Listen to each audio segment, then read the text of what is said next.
안녕하세요. 공감 김민우입니다.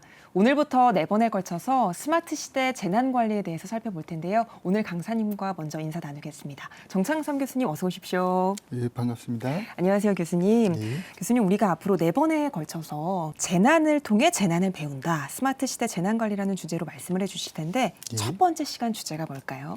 오늘은 재난을 통해서 재난을 배우다는 그런 이제 재난의 역사 그리고 재난의 법에 대해서 조금 간단하게 말씀드리겠습니다. 알겠습니다. 본격적인 질문을 드리기 전에 그럼 이번 이 큰 제목을 통해서 교수님께서 전하고자 하는 핵심적인 메시지가 뭘까요? 그렇습니다. 최근 코로나19라든가 이태원 참사 그리고 세월호와 같은 대규모 사회 재난들도 굉장히 빈번하게 일어나고요. 작년에 태풍 흰남노라든가 또 우리가 2021년 8월 8일 강남역 침수와 같은 대규모 자연재난이 많이 빈번하게 일어나고 있습니다. 이 모든 재난의 발생 원인과 그다음에 재난이 이어지는 패턴은 다양하지만 결국 개인과 사회의 피해와 인명의 손실이라는 결과는 항상 똑같거든요. 네. 그래서 우리가 이런 것들을 잘 대응하기 위해서는 재난에 대한 전반적인 이해도 필요하고요. 그리고 이 재난 관리에서 가장 중요한 게 어떻게 보면 법입니다. 이 법을 잘 알지 못하면 우리가 예방, 대비, 대응, 복구라고 하는 이 4단계에서 적절하게 대응하지 못하기 때문에 우리들이 어려움을 겪을 수가 있거든요. 네. 그리고 저희가 조금 더 우려하는 거는 이제 저희들의 사회 구조가 점점 변하고 있어요. 우리가 고령화가 진행되고 맞아요. 있고 사회가 복잡화되고 있어요. 그러면 사회의 고령화라는 건 결국 재난의 취약계층이 급격하게 늘어난다는 얘기거든요. 그러니까 예전엔 동일한 강도로 재난이 오더라도 피해가 적었다 그러면 이제는 그런 똑같은 강도가 오더라도 훨씬 더 큰 피해로 이어질 수 있기 때문에 우리가 이런 재난 관리에 대해서 조금 더 많은 것들을 알고 준비를 해야 된다라고 저는 생각하고 있습니다. 네, 말씀해 주신 것처럼 사회 구조도 복잡해지고 다양해지면서 동일한 재난인데도 더 큰 피해가 생길 수 있기 때문에 잘 대비를 해야 한다고 말씀을 해주셨는데 예. 정말 말씀해 주신 것처럼 재난의 종류도 너무 다양하고 예. 언제 어떻게 발생할지도 모르고 예측하기가 참 어렵잖아요. 예. 그래서 이런 재난으로 우리가 많은 피해를 보게 됐을 때 딱 닥치면 뭘 어떻게 해야 되는지 막막할 수가 있잖아요. 그렇습니다. 또 정부가 해주는 조치 자체를 또 믿을 수만은 없고 그것만 믿고 있을 수는 없고 어떻게 해야 될까요, 교수님? 그렇습니다. 사실은 우리가 대형 재난을 겪으면서 모든 법들이 후행적으로 이루어졌습니다. 예를 들어서 보면 예전에는 재난과 관련된 법이 없었어요. 법이 없다가 우리가 태풍 사라라든가 이런 대형 태풍을 겪으면서 하천법이라는 걸 만들고 그다음 또 자연재해 대책법, 그다음 또 우리가 또 대구에서 지하철 사건을 굉장히 큰 사건이 있었어요. 200여 분이 돌아가시는 그런 사건들이 있었거든요. 그런 대형 사건들을 겪으면서 우리가 재난 및 안전관리 기본법이라고 하는 가장 중요한 법을 만들었습니다.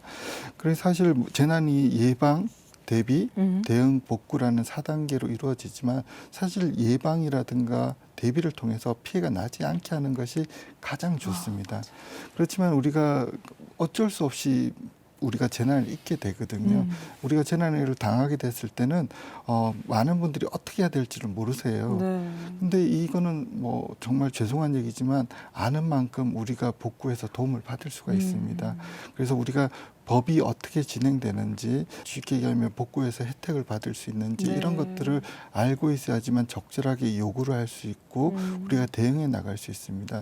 그리고 재난의 특성상 모든 그 아픔은 개인에게 귀결이 됩니다. 개인 한 개인의 귀결이 되는데 이 개인이 혼자서는 이 재난을 복구하기가 쉽지 않습니다. 그래서 우리 사회 전반이 그리고 국가가 어떻게 도움을 줄 수 있는 체계를 이해해야지만 우리가 뭐 그런 얘기를 하잖아요. 뭐 뭔가 요구를 해야지 도와줄 수 있다라는 얘기를 하잖아요. 근데 많은 분들이 취약계층에 계신 분들은 도움을 어떻게 요구할지조차 모르고 가만히 있다가 이런 것들이 오롯이 개인의 몫으로 나는 그런 아픔이 있습니다. 그래서 우리가 이런 거에 대해서 조금 더 고민을 하고 지식을 쌓는 것이 과정이 중요할 것 같습니다. 네. 그러면 교수님, 우리나라에 있었던 대규모의 재난의 역사들 그리고 예. 앞서 말씀해 주신 것처럼 사후적으로 법들이 제정이 됐다고 했는데 예. 어떤 법들이 제정이 됐는지 그 변천사를 좀 들어볼까요? 그렇습니다. 우리나라 재난 중에서 역대로 가장 많은 인명피해를 입었던 게 59년 사라오 태풍입니다. 그래서 한 850분이 돌아가시면서 재난 관련해서는 최초로 하천법이라는 게 이제 61년도에 제정이 됐고요. 그다음에 그게 조금 더 태풍을 맞으면서 67년도에 풍수의 대책법이라는 게 이제 자연재해 대책법 모법이 되는 최초의 법이 나왔고요. 그다음 또 94년, 95년도에는 이제 성수대교하고 네. 삼풍백화점이 무너졌어요. 그래서 이제 우리가 시설물을 관리하는 법을 만들어야 되겠다라고 해서 우리가 시특법이라고 합니다. 시설물의 안전 및 유지 관리에 관한 특별법을 95년도에 만들었고요. 그다음엔 우리나라 역대 재난 중에서 가장 재산 피해가 많이 났던 게 태풍 루사입니다.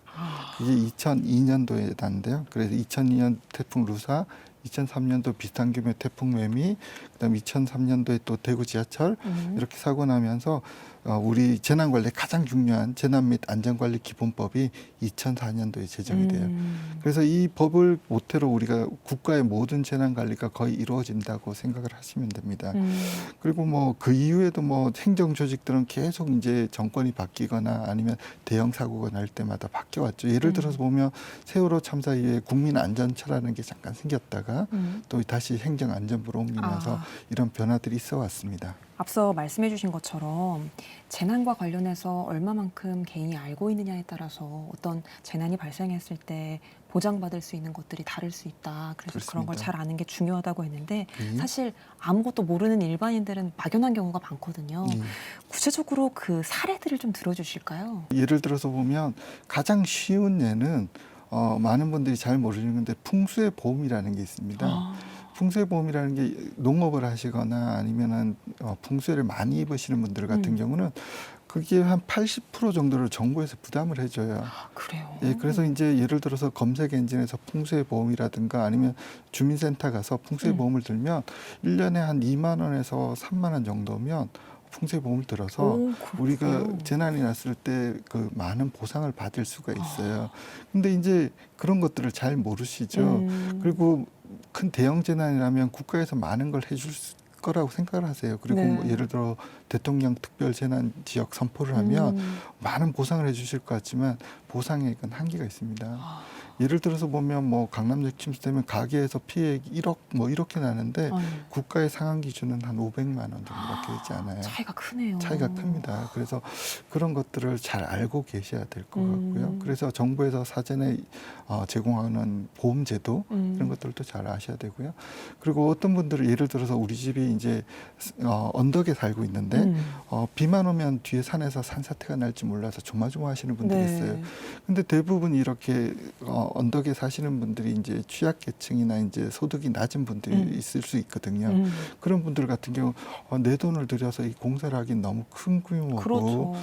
그런데 매년 비만 오면 불안해 하시거든요. 그러면 이런 경우는 어떻게 해야 되냐면 해당 구청에 가서 지속적으로 민원을 넣으셔서 내가 굉장히 위험하다. 그리고 예전에도 이런 피해가 났다라는 걸 자꾸 얘기를 하시면 그 구청에서 보면 재위험지구 개선 사업이라는 게 있습니다. 그래서 그거를 이제 행정안전부하고 해당 지자체에서 어떤 일정한 행정 절차를 통해서 그걸 지정할 수 있어요. 그게 지정이 되면 개인이 그 돈을 부담하지 않더라도 선정이 되면 그 지역의 해당 공사비를 지자체와 중앙행정부에서 50을 내서 지원을 해서 공사를 해줍니다.